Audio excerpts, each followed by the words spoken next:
Kita percaya dengan governance yang kuat di bisnis itu lebih sustainable untuk company kita sendiri. Kita selalu mengemphasize tentang premium affordable, harga se-affordable mungkin untuk kualitas sebaik mungkin. Kita memberikan bins yang terbaik, pelayanan yang terbaik, kenyamanan. Kita itu di Fore ada program internal namanya Fore Grindmaster. Jadi ini basically kompetisi internal antara barista-baristanya Fore Coffee. Tapi selain itu kita nanti di Q3 ini kita rencananya akan mengeluarkan brand baru makanan. Oh, makanan? Iya. Berupa apa, Mas? Makanan besar maksud saya atau snack ya? Iya, donat. Kita bakal jual donat. Kopi itu bukan digunting, tapi digiling.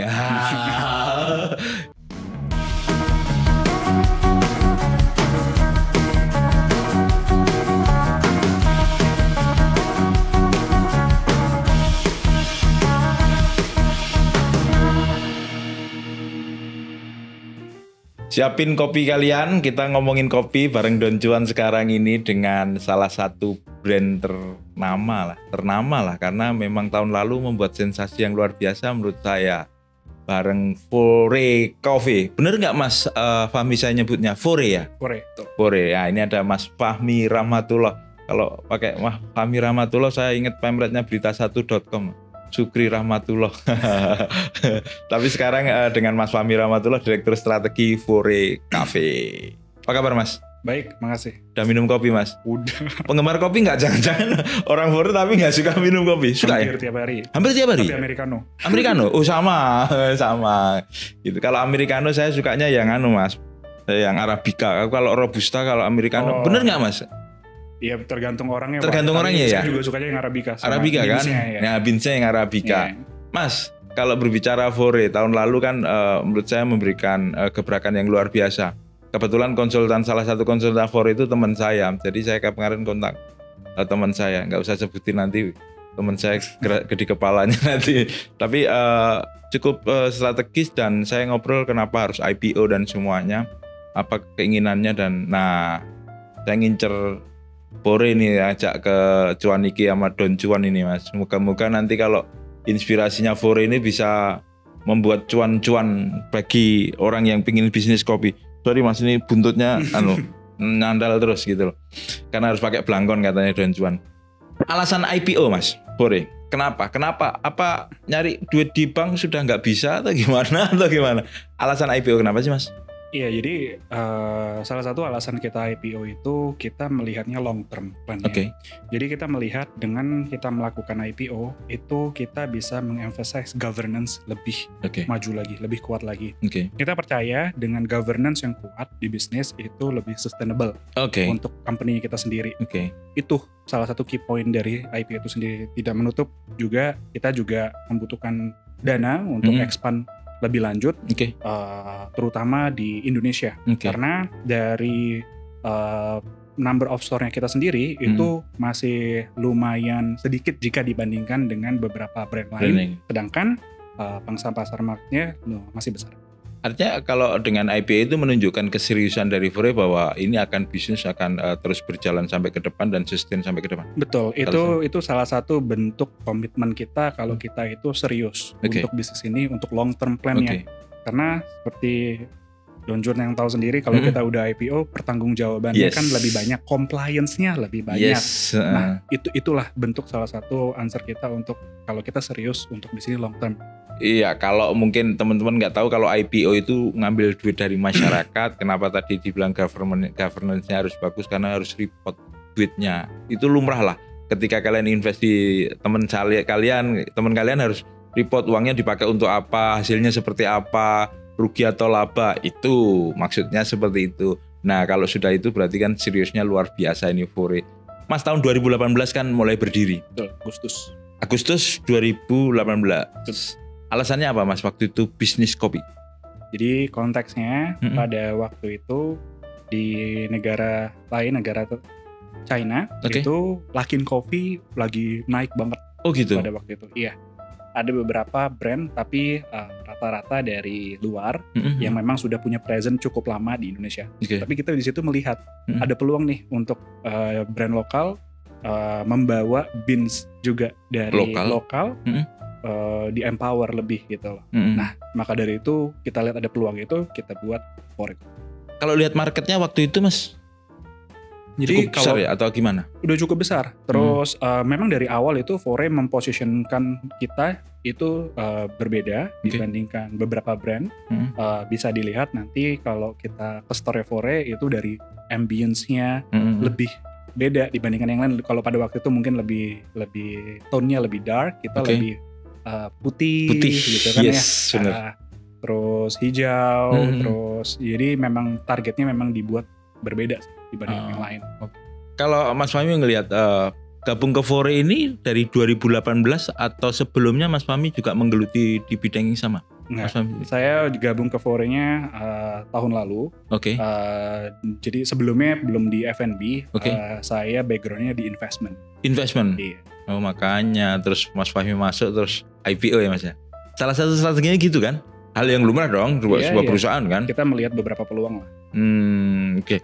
Tapi kalau Mas Fahmi ngelihat sebelum ke Fore, kita ngomong secara makro dulu. Sejak kapan sih industri kafe di Indonesia mulai tumbuh? Dan ini saya pernah nulis dulu beberapa tahun yang lalu di media, sebuah media itu, ini sangat mengganggu brand-brand luar. Itu mulai kapan sih di Indonesia mulai muncul gitu? Sebenarnya bisnis kafe sendiri itu udah selalu ada dari lama ya Pak ya. Cuman di kita terutama bisnis kopi itu mulai meningkat lumayan drastis itu sekitar 2016-2017an pada waktu itu gitu.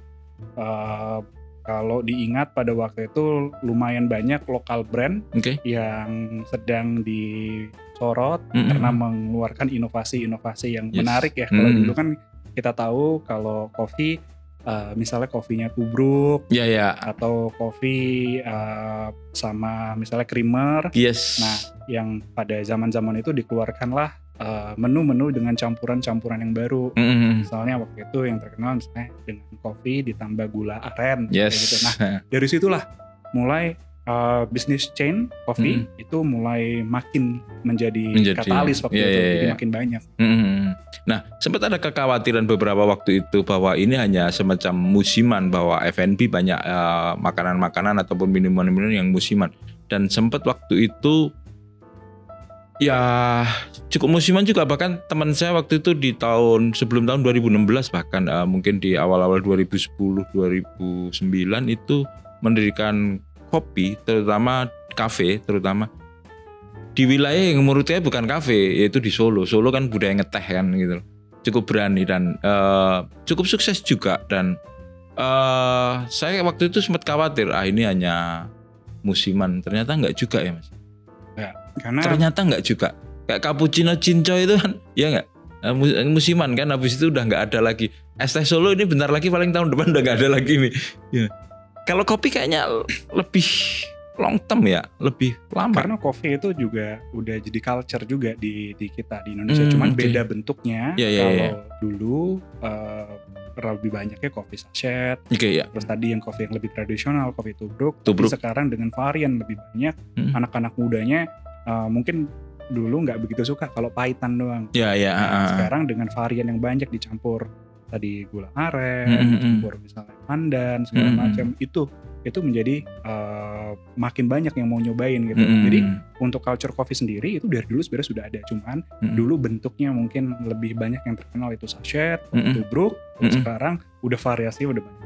Iya, waktu saya penggemar kopi dulu kopi sachet, terus ya tadi Mas Fahmi aku cerita ada teman barista dan semuanya akhirnya dikenalkan kopi yang benar, bagaimana V60, bagaimana bikin espresso manual dengan mocha pot dan semuanya.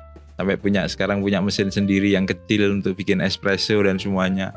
Gilingan juga punya manual dan mesin ya. Jadi udah memang merambah sih gitu loh. Dan dapat istilah baru, kopi itu bukan digunting tapi digiling ya. Itu jadi akhirnya saya juga termasuk peminum kopi yang rutin, terutama sama Mas Americano yang harus pakai Arabica. Kalau Robusta saya bisa nggak dicampur pakai susu gitu, karena saya pahitnya nggak terlalu kuat gitu. Artinya kalau melihat 10 atau 5-10 tahun yang lalu, ini artinya sebenarnya bisnis yang cukup menjanjikan. Ditambah lagi Fore sekarang IPO dan semuanya, artinya melihat 10 tahun ke depan itu cukup menjanjikan bisnis ini. Betul, kita melihat peluang di Indonesia itu masih sangat menjanjikan, terutama di Tier 2 dan Tier 3 cities di Indonesia. Tier 2 dan Tier 3? Iya. Itu artinya ada kejenuhan di Tier 1? Enggak juga, jadi di Tier 1 itu kita sudah memiliki beberapa store, tapi penetrasi di Tier 2 dan Tier 3-nya kita itu masih belum tinggi. Therefore, kita pengen tambahin lebih banyak di sana. Karena memang marketnya di Tier 2, terlepas dari Fore mungkin belum banyak penetrasi di Tier 2 dan Tier 3. Apakah memang untuk model bisnisnya dari Fore ini memang sudah fit dengan yang Tier 2, Tier 3? Sudah. Jadi kalau di Fore itu kan kita model format store-nya itu kan ada 3. Jadi ada yang kita sebut satellite itu kurang lebih sampai 100 meter. Kalau yang medium itu 100 sampai 200. Terus flagship itu 200 sampai 300. 100 itu masih 100 meter persegi? Betul. Nah itu kalau kita banyakan kan yang di medium.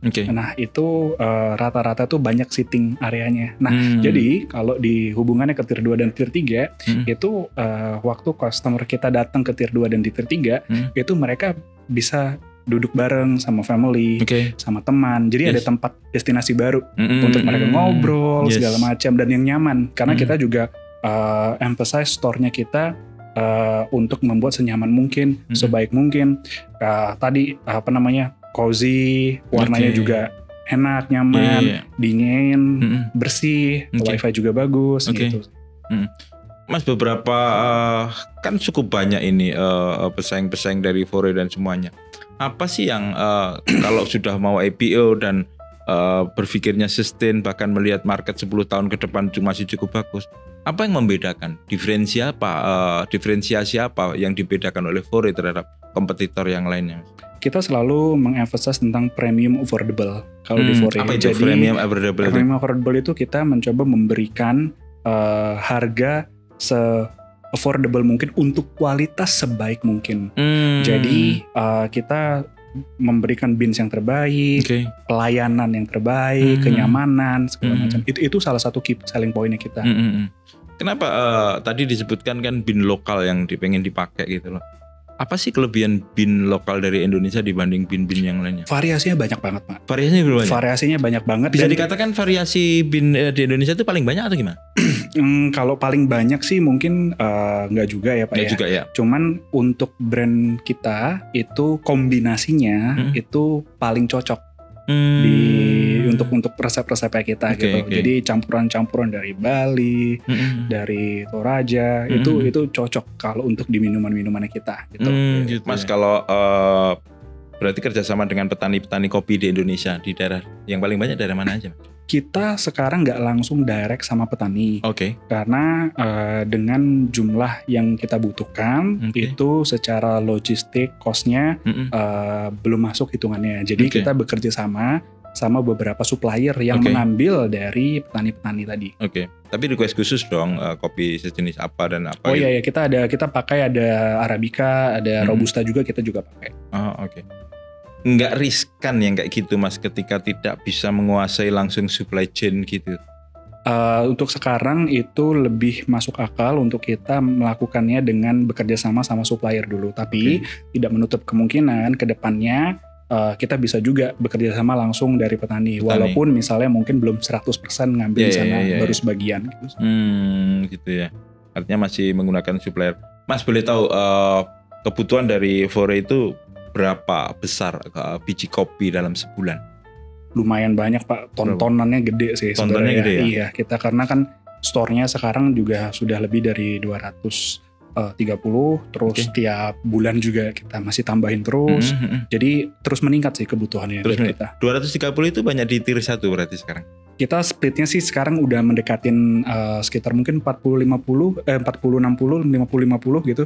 Cuman presence di tier 2, tier 3 tadi, density-nya tuh belum dapet. Nah itu kita pengen coba dapetin. Mas, mungkin pemirsa pengen tahu tier 2, tier 3 itu kota yang definisinya seperti apa? Kalau di Fore Coffee itu kita internalnya kita memakai tier 2 itu tuh yang selain dari Jakarta, Bandung, Medan, Surabaya. Jadi ibu kota provinsi dari tiap-tiap kota provinsi. Kalau tier 3 itu selain kota itu.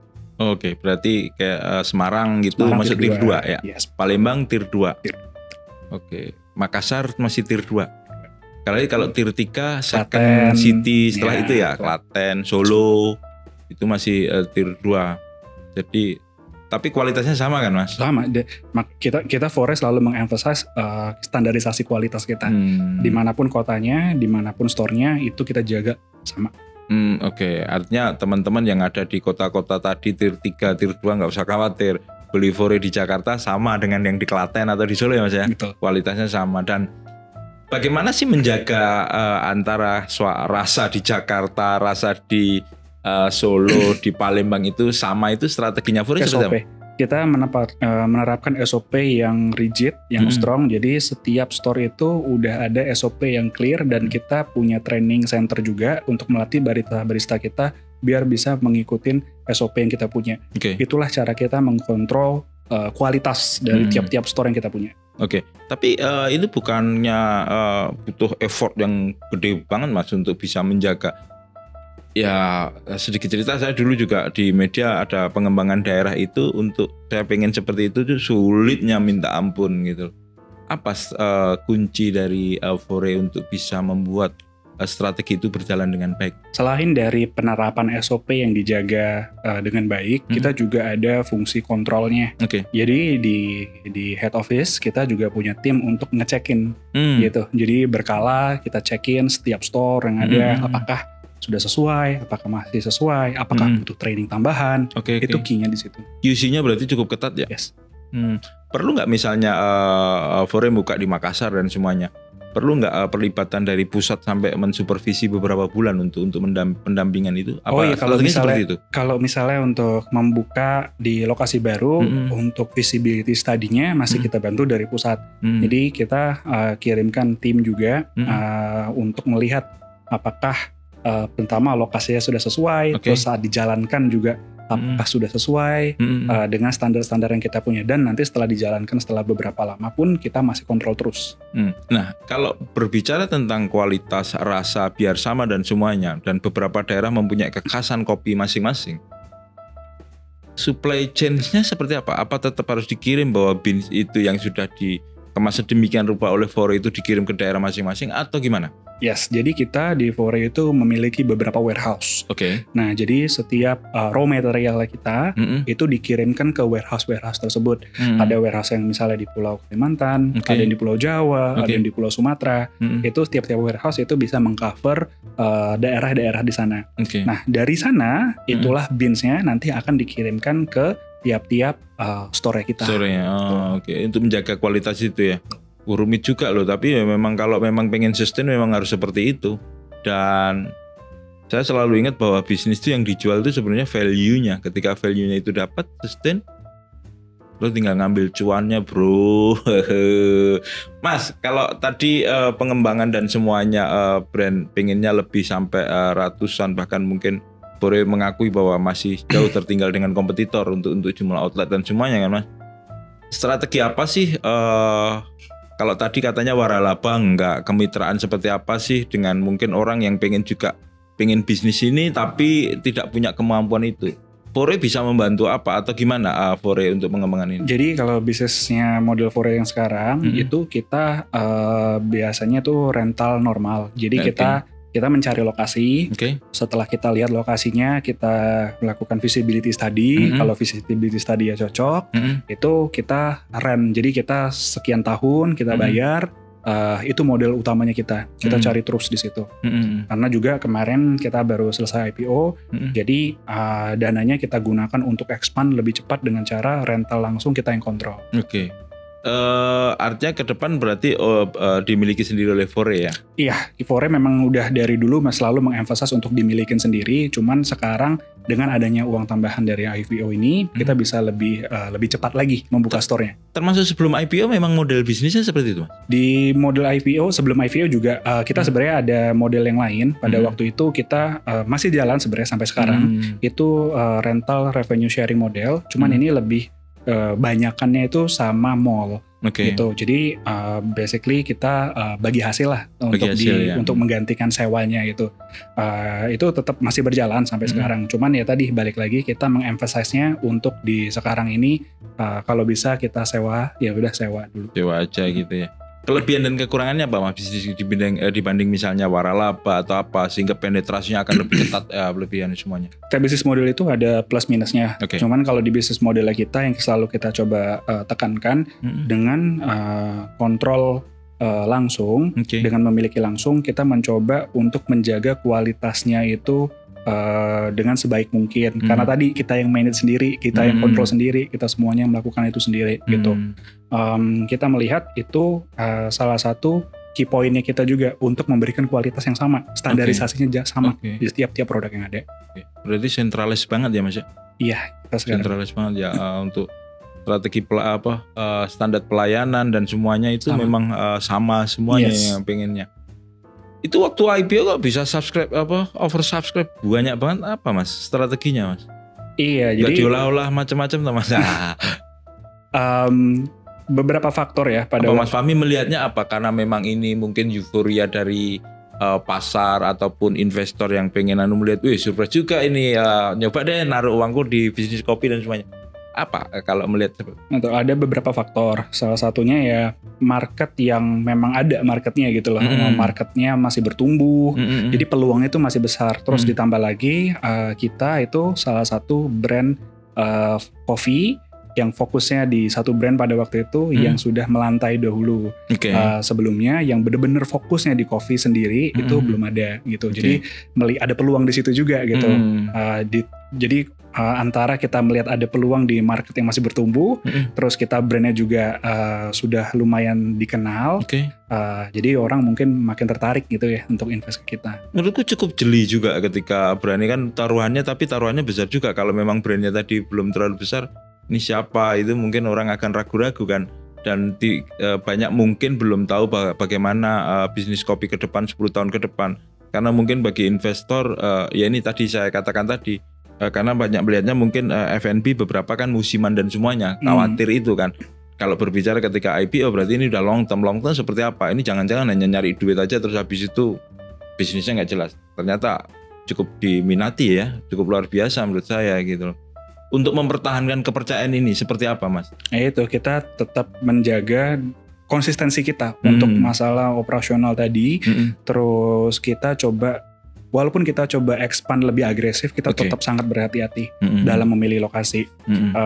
Kita tetap menjalankan apa yang sudah selalu kita jalankan, berhati-hati, memilih lokasinya, tetap cari yang benar-benar kita yakin ya, masuk di visibility study-nya kita, baru kita buka gitu. Jadi bertanggung jawab gitu, kita bisa tiap uang yang kita pakai dari dana hasil IPO ini untuk membuka memang yang lokasi-lokasinya bagus gitu. Mas Fahmi, kalau Mas Fahmi kan cukup dipercaya di Fore untuk memikirkan strategi ke depan dan semuanya. Tentu akan memikirkan resiko dan semuanya terhadap bisnis ini.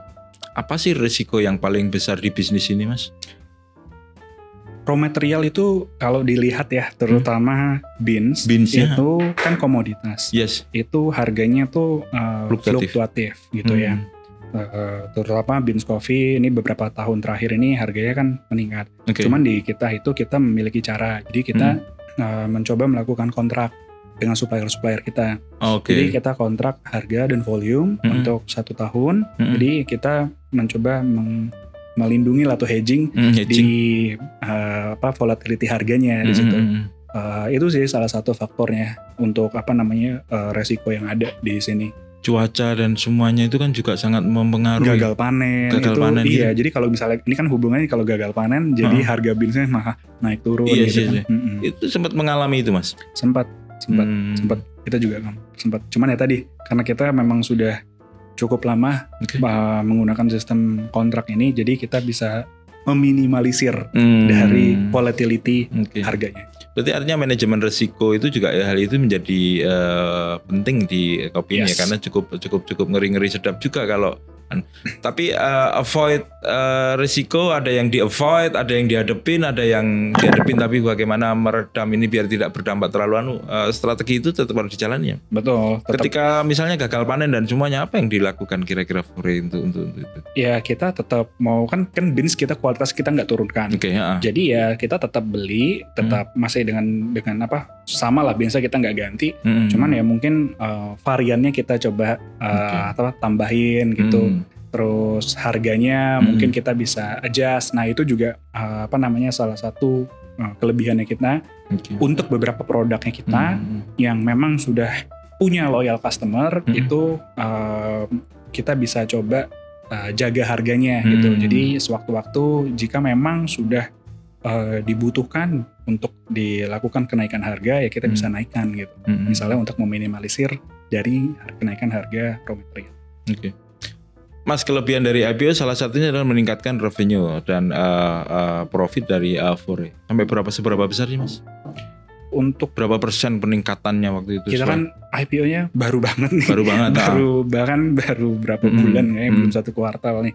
Jadi kita sih melihatnya nih IPO tadi masih di bagian yang governance-nya dulu.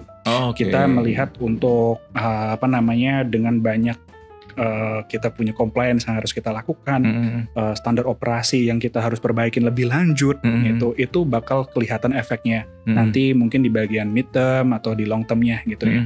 Itu sih. Berapa persen dana yang digunakan untuk ekspansi Mas? Itu nanti akan diumumkan sebentar lagi. Akhir bulan ini belum boleh dibuka nanti ya. Pas cuan iki nanti tayang nanti pas diumumkan ya untuk Mas. Tadi kan berbicara tentang inovasi dan semuanya. Salah satu kunci sustainability menurut saya adalah inovasi. Bagaimana inovasi?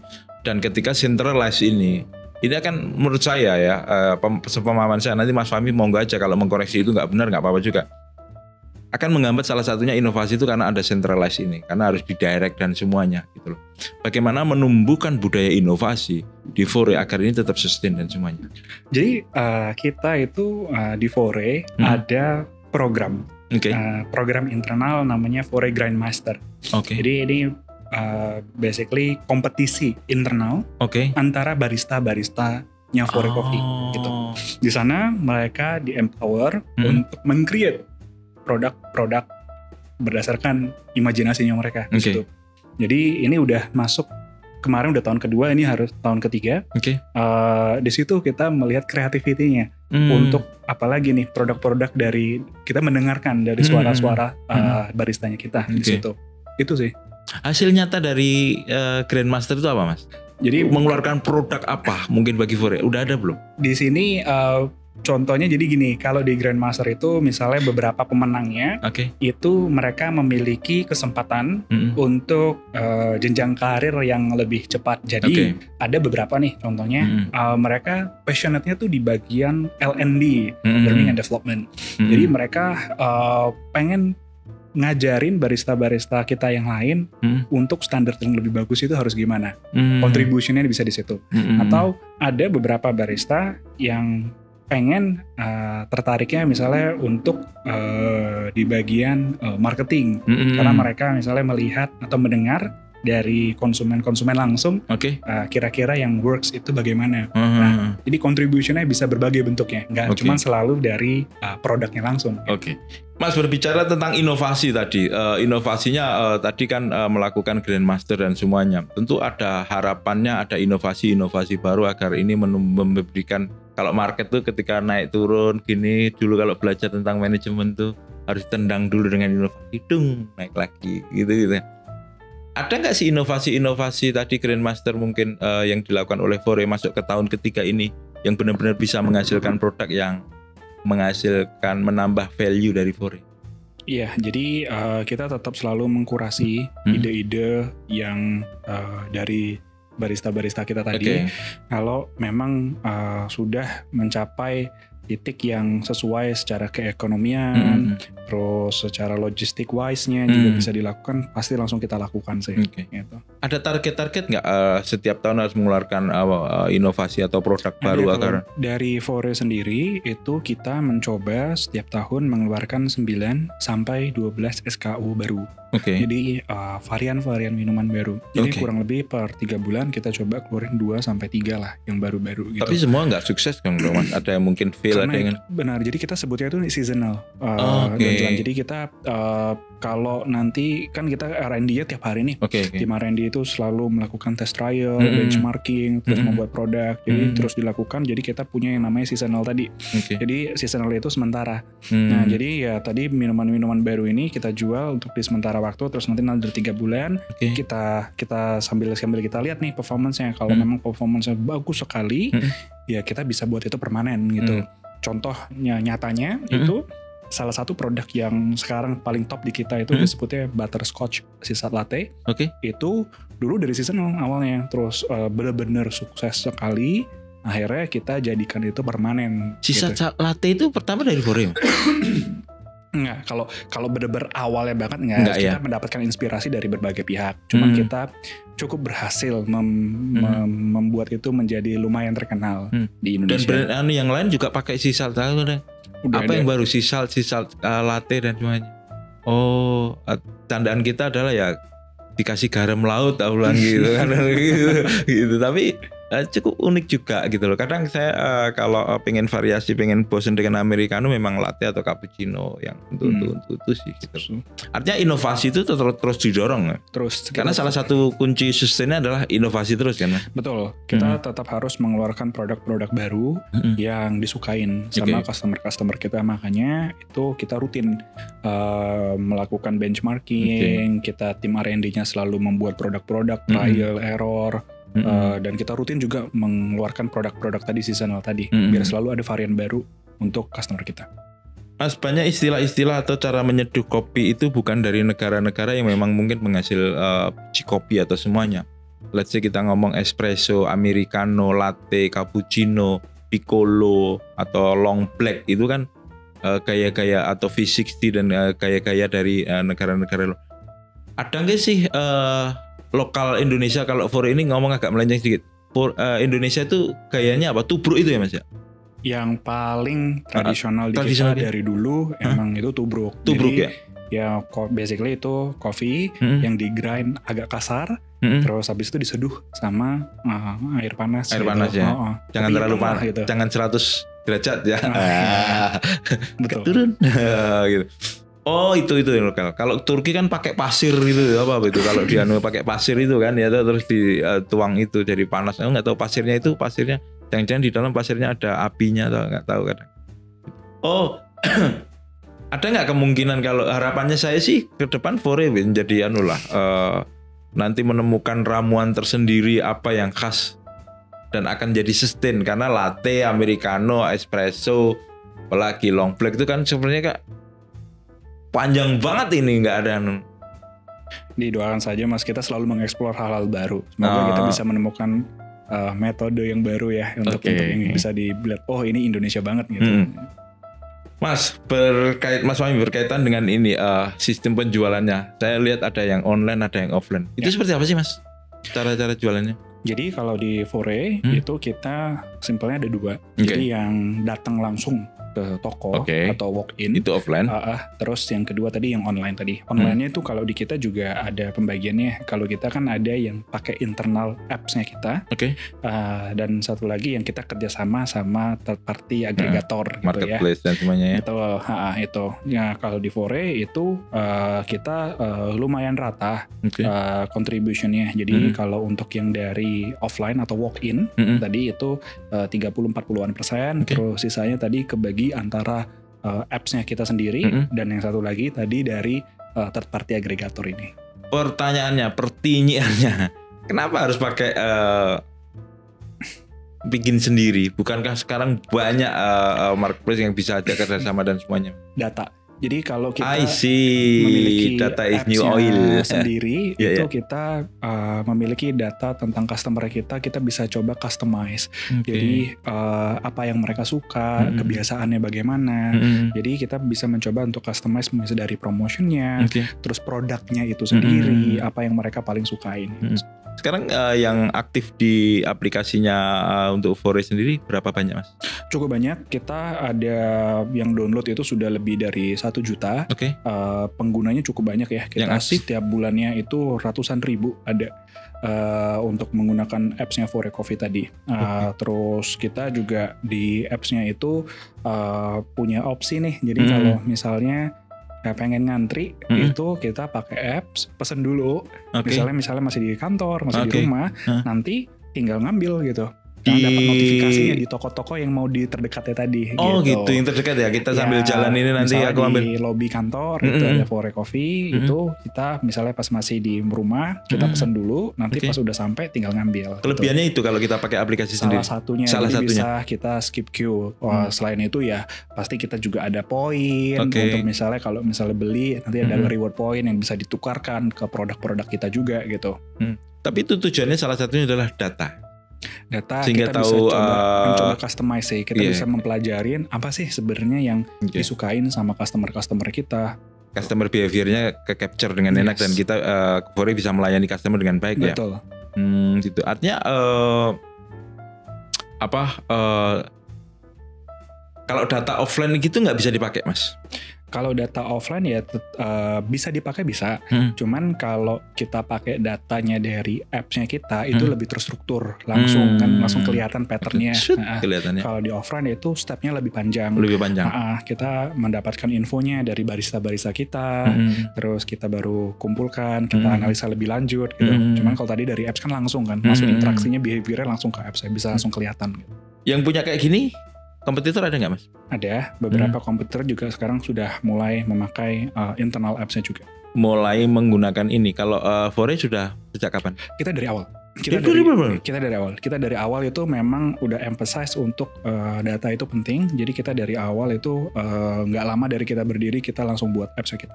Wow, menurut saya cukup luar biasa ketika awal sudah. Karena bagi saya pengguna aplikasi itu kan cukup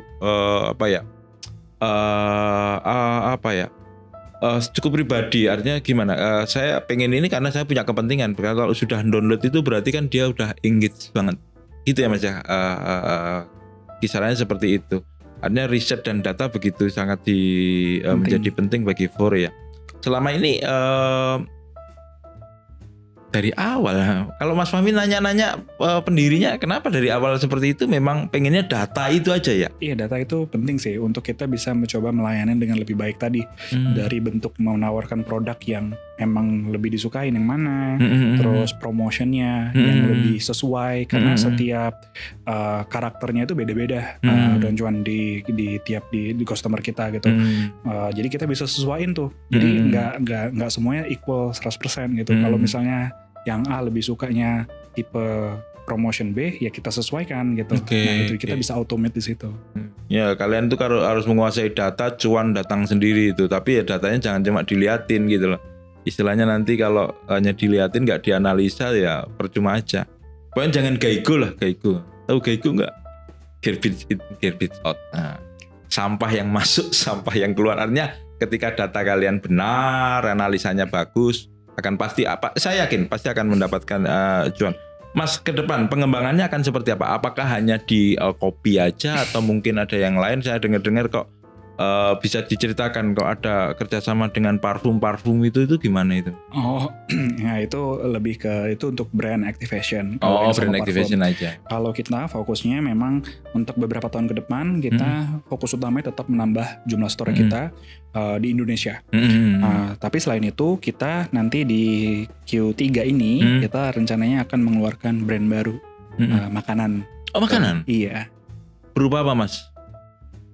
Makanan besar maksud saya ataupun snack ya? Iya, donat. Ya? Kita bakal jual donat. Jangan berharap ayam geprek, mau Fore suruh bikin ayam geprek. Kita jual donat nanti. Donat? Iya. Oh ya, bikin sendiri atau? Buat sendiri. Wow, kenapa donat? Karena kita apelnya dengan kopi pas ya? Betul. Cocok. Kopi sama donat itu masih turunannya masih nyambung, terus marketnya juga growing. Kita melihat ada peluang di situ. Nanti yang kita bawa juga lumayan unik, jadi ditunggu aja sebentar lagi keluar. Beberapa kan pakai croissant dan semuanya. Ini milih donat ya, Mas? Nggak croissant aja? Kita croissant. Jadi kalau di Fore Coffee kita juga sudah jualan makanan. Iya. Itu croissantnya sendiri? Kita croissant nggak. Kalau sekarang yang di Fore itu kita kerjasama sama third party. Kita beli putus gitu. Cuma nanti yang donat ini kita buat sendiri. Wih, nama donatnya apa, Mas? Itu bolong di tengah kan, Mas? Oh iya. Bolong. Ada yang bolong. Ada yang bolong, ada yang enggak mungkin. Ya, ini diyakini, ini salah satu karena IPO akhirnya mengembangkan. Sejak kapan pengen memiliki pengembangan bisnis secara vertikal ya berarti ini ya di donat ini, Mas? Kita tuh selalu berpikirnya itu medium, long term, short term selalu ada strateginya. Untuk kayak pengembangan brand baru ini itu adalah bentuk salah satu strategi kita untuk revenue stream baru nih ke depannya gitu. Jadi ini kita udah pikirkan beberapa waktu yang lalu, terus dengan tambahan dana ini kita coba realisasikan ini gitu. Jadi ya tadi ini sudah berprogres, nanti hopefully kita bisa luncurkan ini nanti di Q3 ini. Q3 ini berarti September Agustus lah ya. Ya, tunggulah teman-teman. Pengen lihat donatnya dari Fore seperti apa, nanti kita jajal lah nanti. Boleh. Semoga ya bener, tapi pasangannya yang pas sih. Berapa varian rasa nanti ada, Mas? Toppingnya banyak ya nanti ya? Banyak. Kita akan keluarkan lumayan banyak nanti.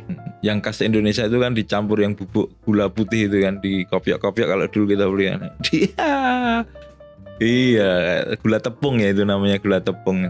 Nanti siapa tahu Fore mengeluarkan itu khas Indonesia, tapi ngopioknya dengan cara yang seperti apa, yang tentu dengan kelasnya masing-masing gitu. Nanti dijual sendiri atau masih nebeng di Fore Cafe dan semuanya? Brand yang terpisah, nanti kita lokasinya pun terpisah. Oh oke. Dengan warna yang berbeda juga? Tone warnanya? Tone warna berbeda. Oke. Bocoran sedikit, lebih cerah, lebih sama atau lebih dark atau lebih apa, Mas? Belum ada keputusan? Udah ada, mungkin lebih kalem kali ya. Lebih kalem ya? Iya, lebih kalem. Oke. Kayaknya cirinya Fore ini, kayaknya kalem-kalem, Mas Fahminya juga kalem dan semuanya. Bisnisnya kalem tapi revenue-nya nggak kalem. Profitnya nggak kalem, melejit semuanya. Tapi berarti thank you Mas Fahmi, obrolannya cukup menginspirasi karena memang Fore menurut saya setelah ngobrol dengan Mas Fahmi ini salah satu perusahaan yang mengembangkan value, tidak hanya mengembangkan musiman saja, karena pengennya sustain dan sustainnya cukup menjadi fokus mereka, karena ketika kalian menjual value, cuan akan mengikutinya. Jangan mencari cuan terus value-nya, kebalik. Jadi value dulu baru cuan. Jadi jangan ngomong cuan tanpa don cuan. Thank you ya. Nanti ketemu lagi dengan don cuan di episode berikutnya. Mas Fahmi, thank you. Terima kasih.